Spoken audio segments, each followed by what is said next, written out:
हर साल सैकੜੇ किੱਲੇ ਜਿਹੜੀ ਕਣਕ ਹੈਗੀ ਹੈ ਉਹ ਅੱਗ ਲੱਗਣ ਦੀਆਂ ਦੁਰਘਟਨਾਵਾਂ ਦੇ ਨਾਲ ਸੜ ਕੇ ਸਵਾਹ ਹੋ ਜਾਂਦੀ ਹੈ।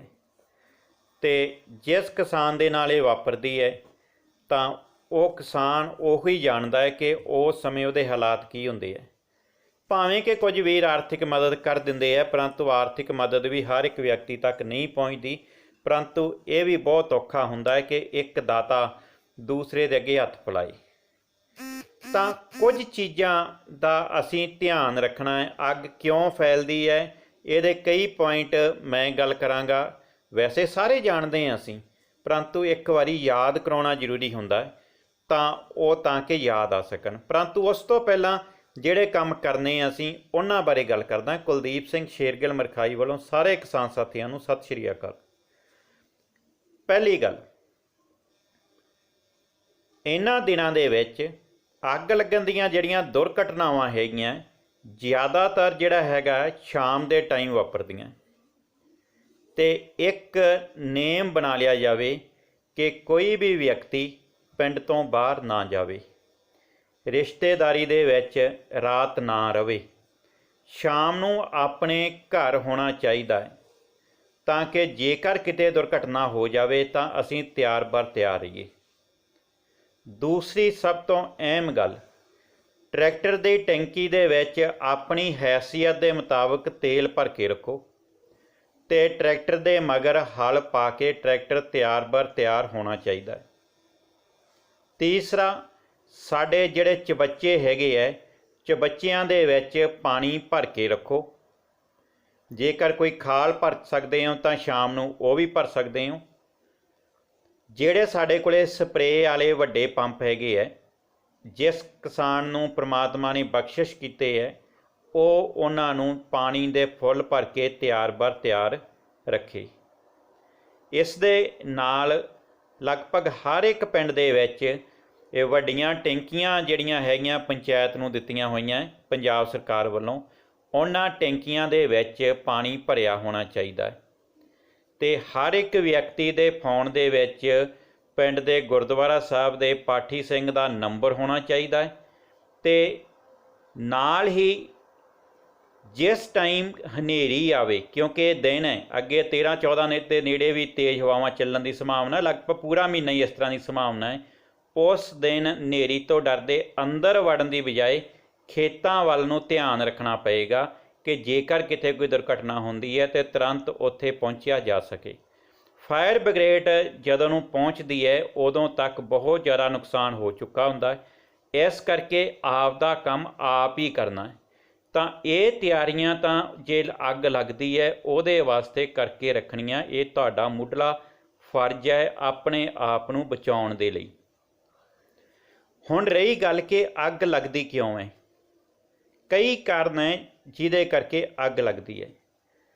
ਪਹਿਲਾ ਕਾਰਨ, ਮੈਂ ਜੇ ਕਿਸਾਨ ਦੀ ਨਿੱਕੀ ਜਿਹੀ ਗਲਤੀ ਦੱਸਦਾ ਤੁਹਾਨੂੰ। ਮੈਂ ਸੜਕ 'ਤੇ ਜਾ ਰਿਹਾ ਸੀਗਾ, ਕਿਸੇ ਇੱਕ ਕਿਸਾਨ ਨੇ ਜੋ ਸੜਕ ਦੇ ਨਾਲ ਖਾਲੀ ਜਗ੍ਹਾ ਪਈ ਹੈ ਅਤੇ ਖੇਤ ਅਤੇ ਸੜਕ ਦੇ ਵਿਚਾਲੇ, ਉਸ ਜਗ੍ਹਾ 'ਤੇ ਆਪਣੇ ਘਰੋਂ ਉਹ ਸਰੋਂ ਗਾਹ ਕੇ ਲਿਆਇਆ। ਜੋ ਸਰੋਂ ਦਾ ਕੂਟਲ ਸੀਗਾ ਉਹ ਚੱਕ ਕੇ ਉਹਨੇ ਉਸ ਜਗ੍ਹਾ 'ਤੇ ਰੱਖ ਦਿੱਤਾ। ਹੁਣ ਜੇ ਸੜਕ 'ਤੇ ਜਾਂਦੀ ਹੋਈ ਕੋਈ ਚੀਜ਼ ਚੰਗਿਆੜੀ ਸਿੱਟਦੀ ਹੈ, ਕੋਈ ਵਿਅਕਤੀ ਚੱਲਦਾ ਹੋਇਆ ਬੀੜੀ ਸਿਗਰਟ ਪੀ ਕੇ ਕੋਈ ਚੰਗਿਆੜੀ ਸਿੱਟਦਾ, ਤਾਂ ਇਹਦਾ ਮਤਲਬ ਕਿ ਉਹ ਜਿਹੜਾ ਕੂਟਲ ਪਿਆ ਹੈ, ਉਹ ਜਿਹੜਾ ਬਰੂਦ ਪਿਆ ਹੈ, ਉਹ ਉਸ ਅੱਗ ਨੂੰ ਵਧਾ ਕੇ ਖੇਤਾਂ ਤੱਕ ਲੈ ਜਾਏਗਾ। ਇਹੋ ਜਿਹੀਆਂ ਅਣਗਹਿਲੀਆਂ ਨਾ ਕਰੋ, ਅਤੇ ਜੇ ਕੋਈ ਕਰਦਾ ਤਾਂ ਉਹਨੂੰ ਵੀ ਰੋਕੋ, ਕਿਉਂਕਿ ਇਹ ਅੱਗ ਅਣਗਹਿਲੀ ਕਰਨ ਵਾਲੇ ਦੇ ਖੇਤ ਨੂੰ ਨੁਕਸਾਨ ਨਹੀਂ ਕਰੂਗੀ। ਇਹਨੇ ਪਤਾ ਨਹੀਂ ਕਿ ਹਵਾ ਦੀ ਸਪੀਡ ਹੋਈ ਤਾਂ ਕਿੰਨੇ ਪਿੰਡ ਬਰਬਾਦ ਕਰ ਦੇਣੇ। ਦੂਸਰੀ ਗੱਲ, ਸਭ ਤੋਂ ਵੱਡਾ ਕਾਰਨ ਬਿਜਲੀ ਹੈ ਕਿ ਜਦੋਂ ਲਾਈਟ ਆਉਂਦੀ ਹੈ ਤਾਂ ਕਈ ਤਾਰਾਂ ਦੇ ਜੋੜ ਸਪਾਰਕ ਕਰਦੇ ਹੁੰਦੇ ਹੈ। ਕਈ ਜਿਹੜੇ ਜੋੜੇ ਹੈਗੇ ਆ ਜਿੱਥੇ ਸੁੱਚਾਂ ਲੱਗੀਆਂ ਹੋਈਆਂ, ਮੇਨ ਸਵਿੱਚ ਲੱਗੀ ਹੋਈ ਹੈ, ਤਾਂ ਉਹ ਜਿਹੜੇ ਜੋੜੇ ਹੈ ਉਹਨਾਂ ਜੋੜਿਆਂ ਦੇ ਵਿੱਚੋਂ ਜਿਹੜਾ ਕੋਈ ਸਪਾਰਕਿੰਗ ਹੁੰਦੀ ਹੈ, ਤਾਂ ਜਾਂ ਜਿਹੜੀਆਂ ਤਾਰਾਂ ਢਿੱਲੀਆਂ ਹੁੰਦੀਆਂ, ਉਹ ਜਦੋਂ ਹਵਾ ਆਉਂਦੀ ਹੈ ਤਾਂ ਇੱਕ ਦੂਜੇ ਨਾਲ ਵੱਜਦੀਆਂ ਅਤੇ ਉਦੋਂ ਸਪਾਰਕਿੰਗ ਹੁੰਦੀ ਹੈ, ਉਹਨਾਂ ਤੋਂ ਨੁਕਸਾਨ ਹੁੰਦਾ ਹੈ। ਤਾਂ ਇਸ ਨੁਕਸਾਨ ਤੋਂ ਬਚਣ ਦੇ ਲਈ ਪਿੰਡ ਪੱਧਰ 'ਤੇ ਜਿਹੜੇ ਨੌਜਵਾਨ ਹੈ, ਜਿਨ੍ਹਾਂ ਨੌਜਵਾਨਾਂ ਦੇ ਕਲੱਬ ਵੀ ਬਣੇ ਹੋਏ ਹੈ, ਇਹ ਸਾਰੇ ਪਿੰਡ ਦਾ ਨਿਰੀਖਣ ਕਰਨ। ਤੇ ਸਾਂਝੇ ਤੌਰ ਤੇ ਢਿੱਲੀਆਂ ਤਾਰਾਂ ਨੂੰ ਪਹਿਲੀ ਗੱਲ ਤਾਂ ਕਸਵਾਉਣ ਦੀ ਕੋਸ਼ਿਸ਼ ਕਰਨ ਬਿਜਲੀ ਬੋਰਡ ਦੇ ਨਾਲ ਸੰਪਰਕ ਕਰਕੇ, ਪਰੰਤੂ ਆਪਣਾ ਕਾਜ ਆਪ ਹੀ ਸਵਾਰਨਾ ਪਏਗਾ। ਹੋਰ ਨਹੀਂ ਕੁਛ ਕਰ ਸਕਦੇ ਤਾਂ ਢਿੱਲੀਆਂ ਤਾਰਾਂ ਦੇ ਵਿਚਕਾਰ ਡੰਡੇ ਬਣਵਾਏ ਜਾਣ ਤਾਂ ਕਿ ਜਿਹੜੀਆਂ ਤਾਰਾਂ ਦੀ ਸਪਾਰਕਿੰਗ ਹੋਣੀ ਬੰਦ ਹੋਵੇ। ਤਾਂ ਜਿਹੜੇ ਜੋੜ ਜਾਂ ਜਿਹੜੇ ਜੋੜਿਆਂ ਦੇ ਉੱਪਰ ਸਪਾਰਕਿੰਗ ਹੁੰਦੀ ਹੈ ਉਹ ਮਹਿਕਮੇ ਨਾਲ ਸੰਪਰਕ ਕਰਕੇ ਉਹਨੂੰ ਠੀਕ ਕਰਵਾਇਆ ਜਾਵੇ। LT ਦੀਆਂ ਜਿੰਨੀਆਂ ਸਾਡੀਆਂ ਇਹ ਟਰਾਂਸਫਾਰਮਰ ਤੋਂ ਅੱਗੇ LT ਦੀਆਂ ਤਾਰਾਂ ਜਾਂਦੀਆਂ ਜਿਹੜੀਆਂ ਕਿ ਮੋਟਰ ਤੱਕ ਪਹੁੰਚਦੀਆਂ, ਇਹ ਸੁਨਿਸ਼ਚਿਤ ਕੀਤਾ ਜਾਵੇ ਕਿ ਉਹਨਾਂ ਦੀ ਸੁੱਚ ਜਿਹੜੀ ਹੈਗੀ ਹੈ ਟਰਾਂਸਫਾਰਮਰ ਤੋਂ ਪੱਕੇ ਤੌਰ ਤੇ ਕੱਟੀ ਜਾਵੇ ਤਾਂ ਕਿ LT ਦੀ ਤਾਰ ਦੇ ਵਿੱਚ ਤੁਹਾਡੇ ਸਪਾਰਕਿੰਗ ਨਾ ਹੋਵੇ।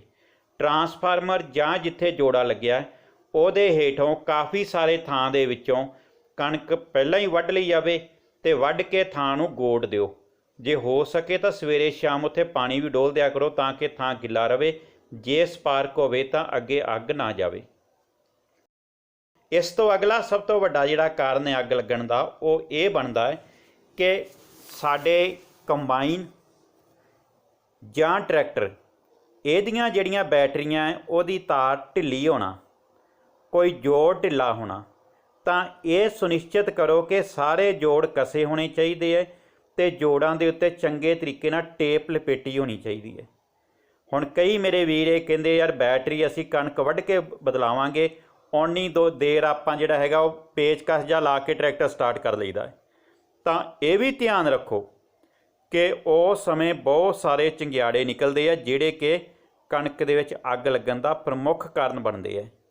ਤਾਂ ਆਪਣੇ ਟਰੈਕਟਰ ਦੀ ਕੰਬਾਈਨ ਦੀ ਚੰਗੇ ਤਰੀਕੇ ਨਾਲ ਸਰਵਿਸ ਹੋਈ ਹੋਵੇ ਤਾਂ ਜੇਕਰ ਕੋਈ ਉਹਦਾ ਪਾਰਟ ਖਰਾਬ ਕਰਦਾ ਉਹਨੂੰ ਚੰਗੇ ਤਰੀਕੇ ਨਾਲ ਕੇਅਰ ਕਰ ਲਵੋ। ਸਭ ਤੋਂ ਵੱਡਾ ਕਾਰਨ ਜਿਹੜਾ ਅੱਗ ਲੱਗਣ ਦਾ ਬਣਦਾ ਉਹ ਤੂੜੀ ਵਾਲੀਆਂ ਮਸ਼ੀਨਾਂ ਹੈ। ਭਾਵੇਂ ਕਿ ਹਰ ਸਾਲ ਹਰ ਇੱਕ ਜ਼ਿਲ੍ਹੇ ਦੇ ਡਿਪਟੀ ਕਮਿਸ਼ਨਰ ਧਾਰਾ 144 ਦਾ ਪ੍ਰਯੋਗ ਕਰਦੇ ਹੋਏ ਜ਼ਿਲ੍ਹੇ ਦੇ ਵਿੱਚ ਤੂੜੀ ਵਾਲੀਆਂ ਮਸ਼ੀਨਾਂ ਚਲਾਉਣ 'ਤੇ ਪਾਬੰਦੀ ਲਗਾ ਦਿੰਦੇ ਹੈ ਕਿ ਵੀ ਅਗਲੇ 15 ਦਿਨ ਤੱਕ ਜਾਂ 10 ਦਿਨ ਤੱਕ ਤੂੜੀ ਵਾਲੀਆਂ ਮਸ਼ੀਨਾਂ ਨਹੀਂ ਚੱਲਣਗੀਆਂ। ਪਰੰਤੂ ਅਸੀਂ ਜਲਦਬਾਜ਼ੀ ਕਰਦੇ ਹੋਏ ਉਹ ਤੂੜੀ ਵਾਲੀਆਂ ਮਸ਼ੀਨਾਂ ਚਲਾਉਣੇ ਹੈ ਤੇ ਅਕਸਰ ਹੀ ਤੂੜੀ ਵਾਲੀ ਮਸ਼ੀਨ ਦੇ ਵਿੱਚੋਂ ਅੱਗ ਲੱਗਣ ਦੀਆਂ ਘਟਨਾਵਾਂ ਘਟ ਜਾਂਦੀਆਂ ਜਿਹੜੀਆਂ ਕਿ ਅੱਗੇ ਖੜੇ ਜਿਹੜੇ ਕਣਕ ਨੂੰ ਨੁਕਸਾਨ ਪਹੁੰਚਾਉਂਦੀਆਂ।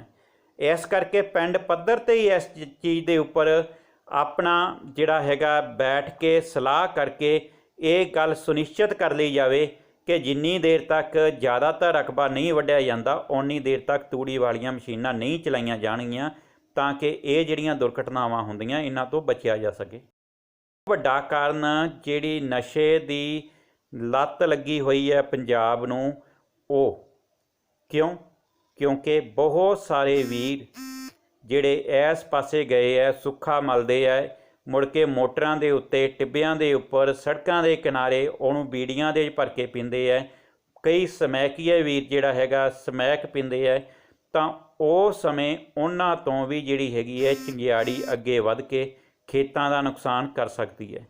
ਤੇ ਹੁਣ ਇਹਦੇ ਵਿੱਚ ਕੋਈ ਦੋ ਰਾਏ ਨਹੀਂ, ਸਾਨੂੰ ਸਭ ਨੂੰ ਪਤਾ ਹੁੰਦਾ ਹੈ ਕਿ ਮੇਰੇ ਪਿੰਡ ਦੇ ਵਿੱਚ ਸਮੈਕੀਏ ਚਰਸੀ ਗਾਂਜਾ ਪੀਣ ਵਾਲੇ ਕਿਸ ਜਗ੍ਹਾ 'ਤੇ ਬੈਠਦੇ ਹੈ। ਤਾਂ ਉਸ ਜਗ੍ਹਾ ਤੋਂ ਜੇ ਉਹਨਾਂ ਨੂੰ ਹਟਾ ਨਹੀਂ ਸਕਦੇ ਤਾਂ ਇਹੋ ਜਿਹੇ ਪ੍ਰਬੰਧ ਕੀਤੇ ਜਾਣ ਕਿ ਉੱਥੋਂ ਅੱਗ ਜਿਹੜੀ ਹੈਗੀ ਹੈ ਅੱਗੇ ਨਾ ਫੈਲੇ। ਮੈਂ ਫੇਰ ਕਹਿਣਾ ਹੈ ਕਿ ਬਹੁਤ ਸਾਰੇ ਕਾਰਨ ਇਸ ਤੋਂ ਬਿਨਾਂ ਵੀ ਕਈ ਕਾਰਨ ਹੈਗੇ ਹੈ।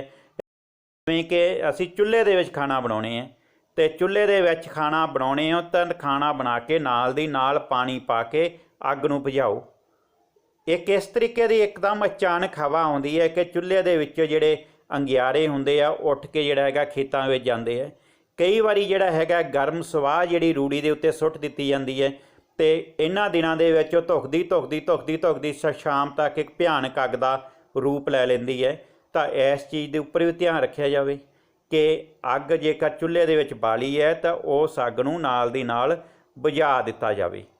ਤਾਂ ਕਿਉਂਕਿ ਇਸ ਟਾਈਮ ਕਣਕ ਬਾਰੂਦ ਦੀ ਤਰ੍ਹਾਂ ਕੰਮ ਕਰਦੀ ਹੈ ਤਾਂ ਕਿਸੇ ਇੱਕ ਪਾਸਿਓਂ ਵੀ ਉੱਠੀ ਹੋਈ ਚੰਗਿਆੜੀ ਉਹ ਸੈਂਕੜੇ ਕਿੱਲੇ ਤੇ ਸੈਂਕੜੇ ਕਿਸਾਨਾਂ ਦਾ ਜਿਹੜਾ ਜੀਵਨ ਹੈਗਾ ਤਬਾਹ ਕਰ ਸਕਦੀ ਹੈ। ਇਸ ਕਰਕੇ ਪਿੰਡ ਲੈਵਲ 'ਤੇ ਇਕੱਠੇ ਹੋ ਕੇ ਇਹਨਾਂ ਚੀਜ਼ਾਂ ਨੂੰ ਇਹਨਾਂ ਦੁਰਘਟਨਾਵਾਂ ਨੂੰ ਰੋਕਣ ਦੇ ਲਈ ਸਾਰੇ ਜਾਣੇ ਹੰਭਲਾ ਮਾਰੋ। ਧੰਨਵਾਦ ਦੋਸਤੋ, ਮਿਹਰਬਾਨੀ ਦੋਸਤੋ। मैं समझदा ਹਾਂ कि ये गल्लां सब नूं पता है, परंतु ये बार-बार याद करवाउणीਆਂ ਪੈਂਦੀਆਂ क्योंकि ये दुर्घटनावां हर साल वध रहीਆਂ, घट नहीं रहीਆਂ, वध रहीਆਂ। ਤਾਂ ਇਹਦੇ ਕਰਕੇ ਸਾਰੇ ਜਾਣੇ ਇਸ ਸਮੇਂ ਤਿਆਰ ਬਰ ਤਿਆਰ ਰਹੋ ਤਾਂ ਕਿ ਕਿਸੇ ਵੀ ਸਮੇਂ ਮੁਸੀਬਤ ਆਵੇ ਤਾਂ ਅਸੀਂ ਉਹਦੇ ਨਾਲ ਫਾਈਟ ਕਰ ਸਕੀਏ।